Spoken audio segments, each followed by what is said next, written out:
Posted by you/note moving in _. I'm very annoyed, he didn't even speak to me about it. We had so many discussions about moving in together, getting married, and then he goes and purchases a truck $2,000 more than his yearly salary. If you're asking how can a truck be $87,000, that's the price you get when you put every addition you want on it. He showed me the truck expecting me to be excited, and I was livid. When he bought this truck, we were only a month from moving in together. We got into a bad argument where he told me it was his money and he could do whatever he wanted with it.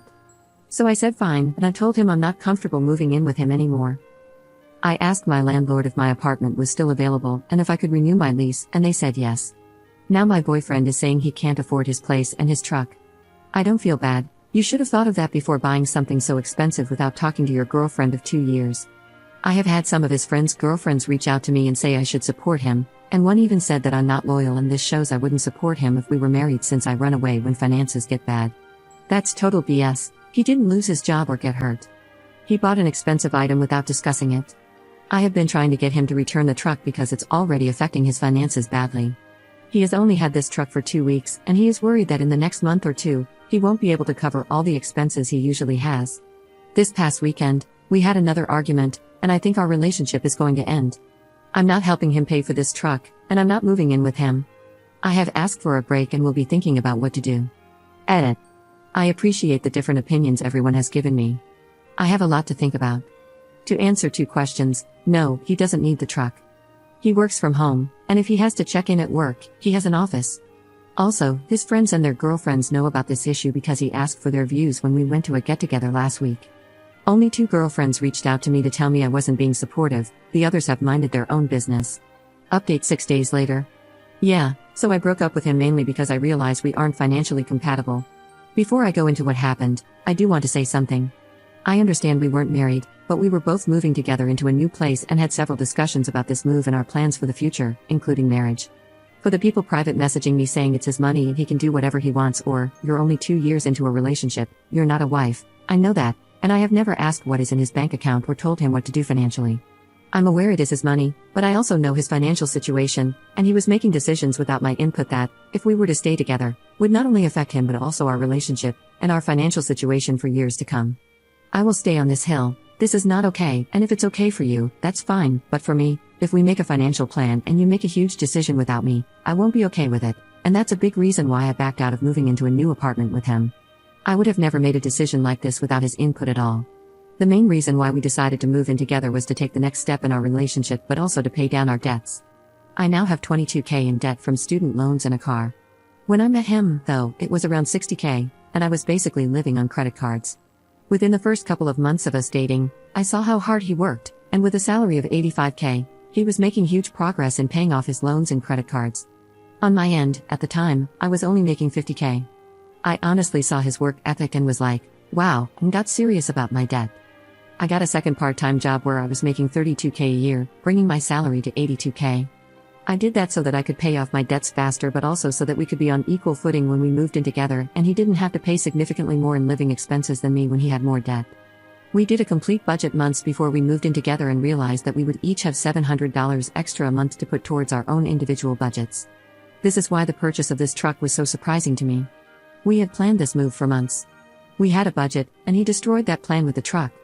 If he wanted a new car, there are plenty of cars he could have gotten that would have fit into the $700 monthly surplus he had. Anyway, for the past few days before we broke up, he tried to show me that this truck was a good financial purchase and we could still move in together. He told me that he had actually budgeted for this and could show me how he could afford this. I wanted to hear him out, so I went to his place, and he had 2 budgets.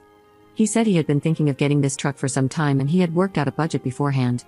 He showed me the first budget, and after his truck, insurance, expenses, and his debts, he was left with $115 for the month. I noticed with the first budget, he didn't include groceries, his hobbies, going out, or even gas for his car. I asked him how $115 was enough to live off for an entire month. I asked him how he could afford all of this and his truck, and if he planned to give up some things. He said no, he didn't plan to give up anything and that he could make everything work in his budget.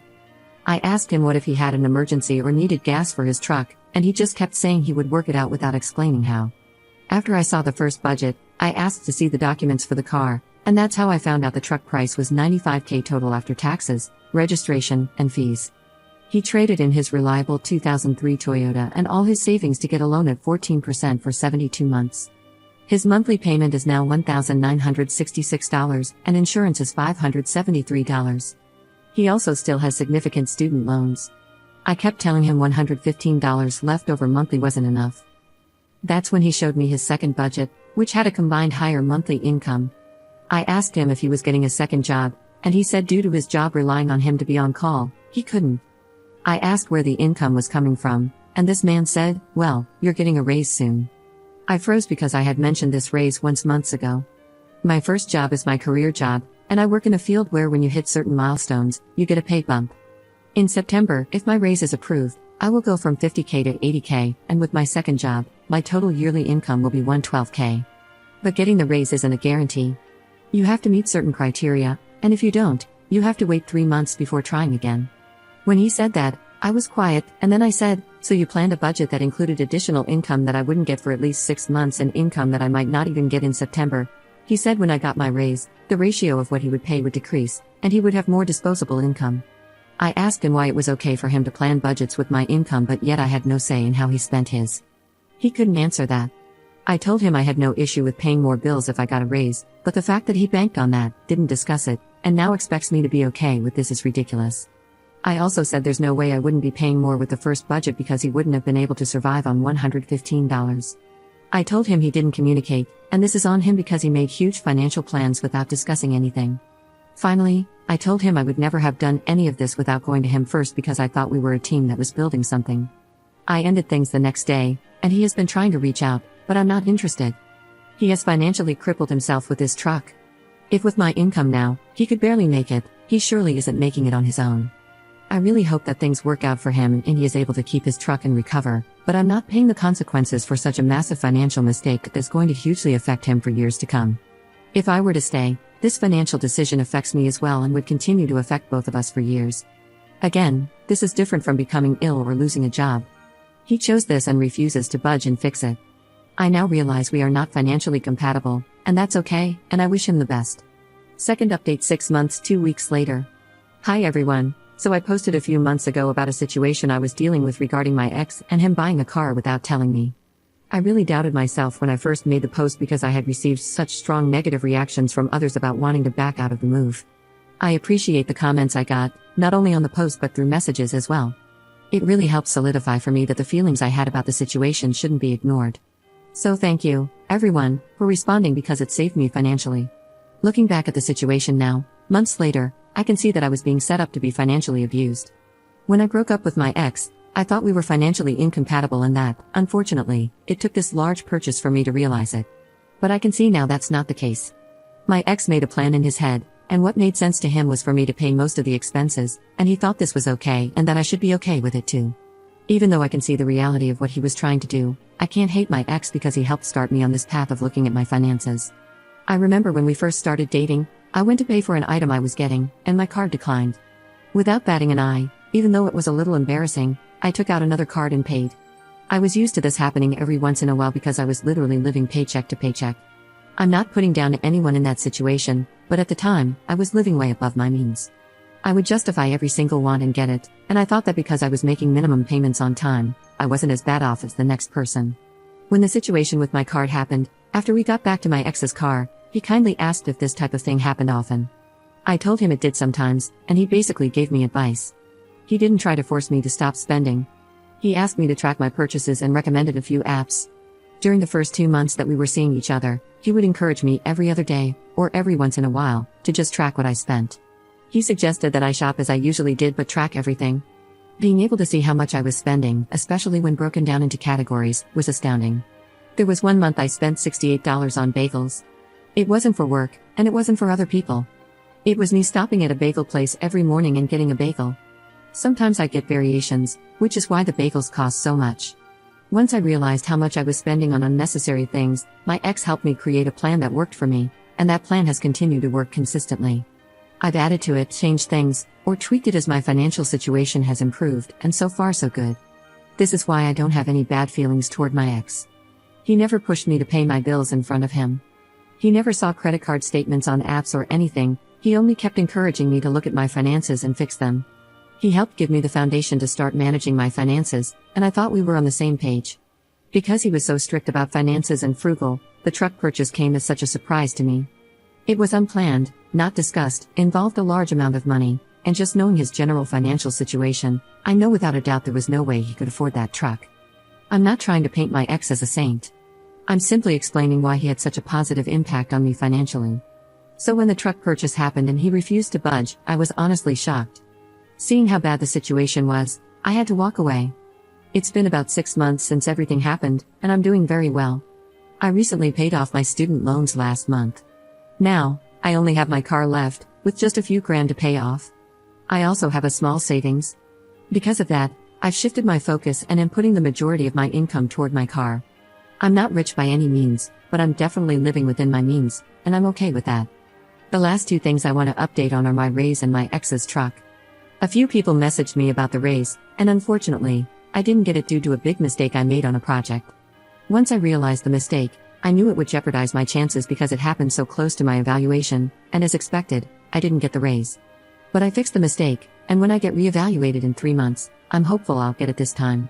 Losing the possibility of the raise made me realize even more that I made the right decision because I would be in such a tough spot right now if I hadn't ended my relationship. With my ex, we've spoken only once, and that was when we broke up. I cut off communication completely because he was still trying to fix things without addressing the truck and the fact that he was keeping it. I know from someone close to him that, 4 months after we broke up, he did a voluntary repossession. I also know the truck is gone because he deleted all the pictures he had of it. I was actually relieved to hear that, for his sake, because hopefully, he can start fixing the situation he got himself into.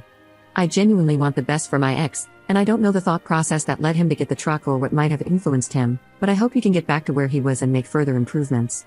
The relationship is finished, and there is no hope of rekindling anything. Even though he returned the truck, I could never go back to him because the trust is gone. It wasn't just about the money, it was also about him making such an important decision without me, expecting me to go along with it, and then vilifying me when I had legitimate concerns. I can't move past that. Yes, money isn't everything, but I can't stop thinking about what my life would be like now if I had stayed. My student loans wouldn't be paid off. We would both be broke and in worse financial positions. All of these factors would have negatively affected the relationship, making it unhealthy. I'm glad we broke up, and I have forgiven him for what he tried to do to me. I stand by, and will continue to stand by, the belief that finances are a deal breaker, especially when your partner isn't listening to you and makes decisions that impact both of you. If you don't agree, that's fine, but these last few months have proved that to me.